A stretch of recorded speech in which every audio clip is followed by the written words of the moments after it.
The first thing that struck me was how the nurse avoided my eyes. She kept glancing at my wife on the stretcher, then dropping her gaze as if one look at me might force the truth to slip out of her mouth. My wife clung to my arm, her fingers trembling, breath uneven and sharp. 9 months pregnant, due any moment, yet now they were calling it complications. But there was something else hiding beneath the medical urgency, something darker. I could feel it brushing the back of my neck like a cold shadow. When the doctor finally entered, he didn't speak right away. He stared at the monitor beside her bed long enough for the silence to bruise the room. Then he called for 3 additional doctors, not nurses, doctors. The atmosphere tightened instantly, filling with horrid, coded murmurs. He pulled me aside. "So, we need to ask you something." His voice wasn't clinical. It carried exhaustion, caution, fear. "Has your wife mentioned anything out of the ordinary?"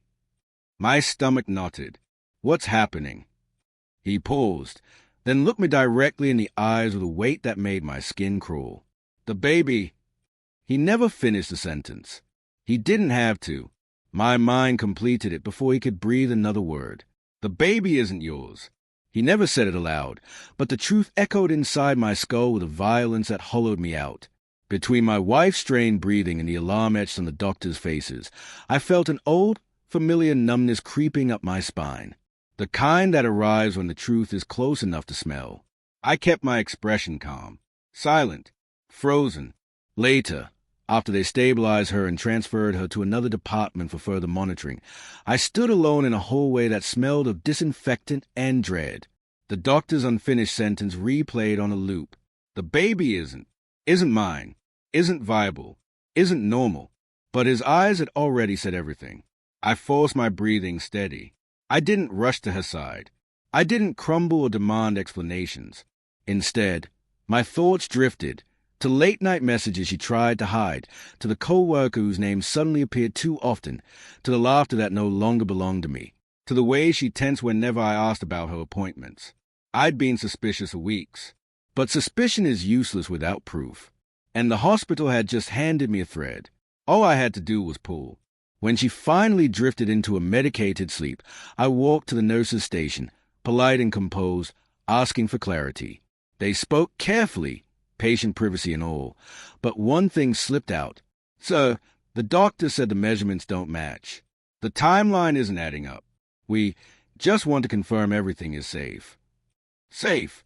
The word felt contaminated. I thanked her and walked away, carrying a storm inside me. For the next 2 days, while doctors tested and retested, and my wife cried between half-formed excuses, I did what I always do when trust fractures. I watched, quietly, methodically. I checked her phone when she slept, deleted chats, renamed contacts, locations that contradicted her stories. Each piece slid into place, creating a single, jagged truth. I ordered a private paternity test. Fast, discreet, no questions asked. I didn't confront her, didn't hint at anything. When she asked why I seemed distant, I held her hand, nodded, pretended. But inside, something hollow stretched wider.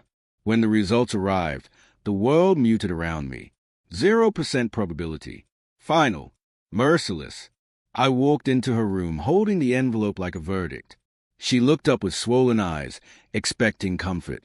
Instead, I placed the paper on her lap. What is this?" she whispered. I didn't speak. I didn't need to. Color drained from her face as she read. Her hands trembled. Her breath shattered. Then she dissolved, crying, choking, trying to build excuses that fell apart the moment they left her lips. I can explain." "No," I said quietly. "You can't." She reached for me, desperate, and that simple refusal destroyed her more than any scream ever could. The next morning, she woke to an empty space where I had slept. My bag was gone, the chair pulled back neatly. I left a single line on the table beside her bed. "You lied for 9 months. I needed only one truth. No anger, no theatrics, just closure, clean and final."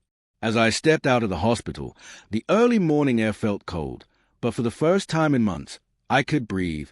People think the deepest pain is betrayal. They are wrong. It's the moment you stop caring about the person who betrayed you. and as the doors slid shut behind me, clarity washed over me with a chilling calm. She had lost far more than I ever did,